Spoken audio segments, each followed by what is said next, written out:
Buong biyahe pa uwi ay hindi ako kumikibo. Natatakot pa rin ako. Nanginginig ako. Natutroma ako. Ikaw ba naman, makakita ng aktwal na demonyo? Aktwal na sinaniban? Aktwal na pag-e-eksorsismo? Tapos nagsagawa ka pa ng dasal na hindi mo alam, ng bigla-biglaan, tapos hindi man lang sa'yo pinaalam? Sinong hindi matutroma at matatakot noon? Pero sa kabilang banda, napahanga naman ako ni Father Moritz. Hindi ko akalain na ang tahimik, kinatatakutan, iniilagang pare doon sa aming simbahan ay siyang lumalaban pala sa mga ganoong klaseng nilalang, sa mga ganoong klaseng senaryo. Nakakatakot man ang pinagdaanan ko, hindi ko maitatangging napabilib niya ako, napahanga niya ako. Sa sobrang dami kong iniisip noon, hindi ko namalaya na nasa harapan na pala kami ng bahay namin. Hinatid na pala ako doon ni Father Moritz. Rafael, ayos ka lang ba? Father, pasensya po. Nandito na tayo sa bahay ninyo. Paglingon ko, nandoon na nga ako sa harap ng bahay namin. Wag na wag mong sasabihin ang nangyari sa kahit na sino. Lalong-lalo na sa nanay mo, sa mga kaibigan mo, at sa mga kapwa mo sa Kristan maliwanag. Sige po, Father. Tandaan mo, Rafael, malaking bagay ang ginawa mo ngayon. Maraming taong nangangailangan ngayon dito sa Quezon. Dahil kagaya ng sabi ko, maraming mga demonyong umakyat mula sa impyerno. Kailangan kita, Rafael. Humihingi ako ng paumanhin dahil alam kong nabigla ka at natakot na trauma. Gustuhin ko man magsolo at sarilihin ang problema na ito, ngunit hindi ko makakaya. Masyado silang madami at masyado silang malalakas. Kailangan ko ng suporta. At sa'yo ko nakita yon. Isang bughaw na puso, matapang at sumusunod. Natigil lang sa pagsasalita si Father Moritz nang kumatok na po sa bintana ng sasakyan niya ang nanay at tatay ko. Agad naman bumaba si Father Moritz. Sinalubong niya ang nanay at tatay ko. Naririnig ko pang nag-uusap sila doon sa labas. Kesyo may pinuntahan lang daw nila kami. Kesyo may kailangan lang daw siyang gawin kaya niya ako sinama. Ang nanay ko naman tuwang-tuwa. Ang tatay ko rin. Palakpak na palakpak ang tenga. Samantalang ako sa loob, nanginginig pa rin at natatakot. Binuksan ni Father Moritz ang pintuan. Pinababa niya ako. Rafael, maraming salamat sa naging tulong mo. Aasahan kita, pero hindi ako tumugon sa kanya. Inalis ko lang ang pagkakatingin ko sa kanya at pumasok ng bahay namin. Ang nanay at tatay ko inaaya pang magkape o kumain si Father Moritz sa loob pero tinanggihan niya na ito. Ako, tinatanong ako ni nanay at tatay kung saan kami nagpunta pero hindi ako tumugon sa kanila. Bagkos naglinis lang ako ng katawan. Nagbihis, hindi na nga kumain at nagpahinga na ako sa aking kwarto. Buong gabi ay tumatakbo lang yun sa isipan ko. Natatakot ako, kinakabahan ako. Halos hindi ko na nga nagawang makatulog pa. Lumipas ang isang linggo. Naging balisa ako sa klase ko noon. Yung mga kaibigan at kaklase ko nga naninibago sa akin dahil maingay ako magulo sa klase. Pero bakit taon tahimik ko? Ang sabi ko na lang noon, ganun ka ako talaga. Minsan tahimik ako, hindi ko lang pinapahalata. Pero ang totoo, hindi pa rin nawawala sa isipan ko yung nangyari. Sabado, may misa. Ayoko sanang magpunta ng simbahan pero kagaya ng inaasahan, pinilit ako ng nanay at tatay ko. 6:00 ang misa noon, pero 4:00 pa lamang ay nandoon na ako. Nasa harapan lang ako ng simbahan. Ayokong pumasok. Ngunit maya-maya, nagulat ako dahil biglang may nangalabit sa akin. At pagbaling ko ng lingon sa kanya, laking gulat ko na lamang nang makitang isang pamilyar na muka. Hindi ako pwedeng magkamali. Siya yung babaeng sinaniban, yung tinulungan namin ni Father Moritz doon sa may Tayabas. Ikaw yung tumulong sa akin, hindi ba? Kasama ni Father Moritz. Tama. Ayos ka na ba? Oo, ayos na ako. Naparito ako para ibigay ito. Nakita ko ang maraming prutas, bigas at kung ano-ano pa. Ibibigay ko sana sa inyo ito ni Father Moritz. Pasasalamat ko at narito rin ako para magsimba. Utang na loob ko ang buhay ko sa inyo. Kung hindi dahil sa inyo, wala na ako ngayon.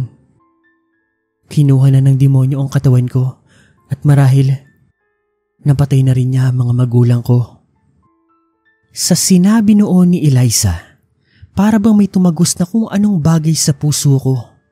Isang bagay na nagpaintindi sa akin na dapat kong tanggapin ang iniatang na tungkulin sa akin ni Father Moritz. Doon ay nagkwentuhan kami ni Eliza.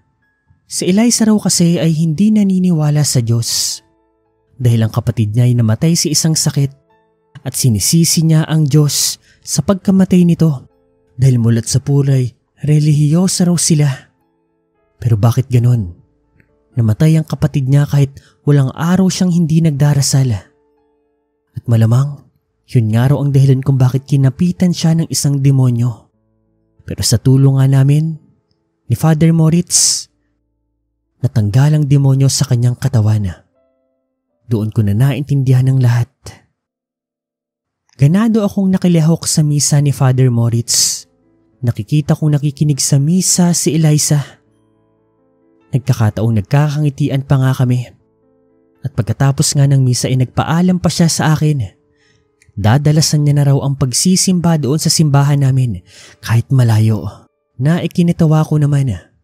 Nagpasalamat din siya kay Father Moritz. Pagkatapos ng misa, kinausap ko si Father Moritz. Father Moritz, patawarin niyo po ako kung naging ilagbo ko sa inyo ng ilang mga araw. At ilang araw din po akong hindi nakaka-attend ng misa ninyo. Naiintindihan ko naman yon dahil may pasok ka, hindi ba? Pero Father Moritz, sinasadya ko po talagang hindi magpunta dahil iniilagan ko kayo, pero ngayon, naintindihan ko na po ang dapat gawin. Salamat po kay Eliza. Mabuti, dahil kakailanganin ko ng tulong mo. Halos ilang araw na akong pabalik-balik sa lugar ng Sariaya. May isang ginang doon ang sinaniba ng isang demonyo.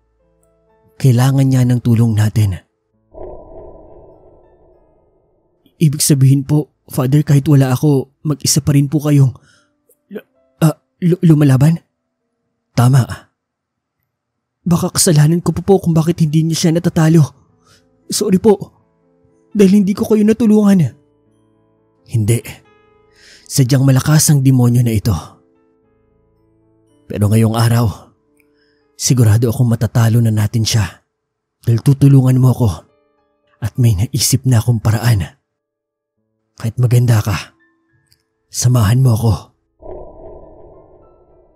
Mula Lucena City ay nagtungo nga kami sa may Sariaya. Yebleb ang pinuntahan namin pero hindi ito bundok. Maraming puno, maraming bukid. Isang bahay ang pinuntahan namin doon. At sa pagdating namin ay inaabangan na nga kami ng mga kamag-anak ng kawawang ginang. Pagbaba ko pa lang ng sasakyan ay nakaramdam na ako ng mabigat na presensya. Ganon na ganoon ang naramdaman ko nung pinasok namin ang bahay nila Eliza. Sa pagkakataon na yon, handa na ako. May hawak na akong bote ng banal na tubig, rosaryo, at hawak ko na rin yung maliit na libro na punong-puno ng mga hindi ko maintindihang dasal. Father, mas malala na po ngayon. Nagsusuko na po siya ng kulay berde na may kasamang dugo. Huwag niyo pong hayaang mamatay ang nanay ko. Parang awa niyo na po, Father. Parang awa niyo na po. Huwag kang mag-alala. Nakahanap na ako ng dasal para sa kanya. Pagpasok namin sa kwarto, ibang-iba rin ang nadatna namin. May mabahong amoy. Yung amoy imburnal. Pero wala namang kalat sa paligid. Pero talagang babaliktad ang sikmura mo. Huwag kang mabibigla sa amoy, Rafael. Ganyan ang amoy sa impyerno. Pero mas mabaho pa. Nagtaasan ng mga balahibo ko. Lalo pa nang makita ko ang sitwasyon ng matandang ginang. 40 plus years old na ito. Yung balat niya ay parang naaagnas na. Para bang nagnanana. Tapos nakakadena ang kamay at paa nito. Hindi siya makagalaw. Para din siyang namamanas na mataba. Tapos yung mata niya, pulang-pula. Padre! Ikaw na naman. Ilang araw ka nang pabalik-balik ka. Nagsama ka pa ng aliporis mo. Ano? Ipapakain mo na lang sa akin yan? Ayoko sabi ng lalaki, hindi ba? Gusto ko ng babae. Para naman matikman ko rin ang kipay niya. Inilabas ni Father ang kanyang kwintas. Napaatras sa malakas na puwersa ang demonyo. Demonyo? Tama ba ako? Ang pangalan mo ay... Hindi ko babanggitin ang pangalan na binigkas ni Father Moritz. Pero nang sabihin niyo ni Father Moritz, Wag mo ko ibalik sa impyerno. Wag! Parang awa mo na! Pangako, aalis na ako sa katawan na ito. Magpapakalayo-layo ako at hindi na ako manggugulo ng mga tao. Pangako yan! Pero nagsimulang magdasal si Father Moritz. Iba yun sa inutos niyang ipadasal sa akin na dinasal ko rin naman kasabay ng pagdarasal niya. Kasabay noon, inutusan niya akong wisik-wisika ng paunti-unti ang katawan ng kawawang ginang at nag-uusok ito ng kulay itim sa bawat pagtama. Nakakakilabot at nakakatakot pero nakakamangha rin. Patuloy lang sa pagdarasal si Father Moritz at heto ang huli niyang sinabi. Sa ngalan ng Ama, ng Anak, ng Espiritu Santo, ibalik mo sa impyerno ang ngalan ng demonyong ito. Wag! Umihip muli ang malakas na hangin. Halos matumba ko. Pero pagtapos nun, lahat ng mabigat na pakiramdam, nawala. Nawala rin ang amoy imburnal sa loob. At unti-unti, yung maaagnas, yung nagnanana, lahat ng kakaibang nangyari sa katawan ng kaawa-awang ginang, nawala. At hindi nagtagal, nagbalik ito sa normal na itsura. Father, mag-iingat ka. Maraming demonyong may galit sa iyo. Narinig ko nakakipag-usap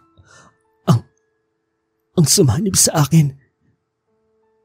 At maraming gustong patayin ka. Alam ko, ginang. Ngayon ay ligtas ka na. Magdasal ka. Magbalik loob ka sa Diyos.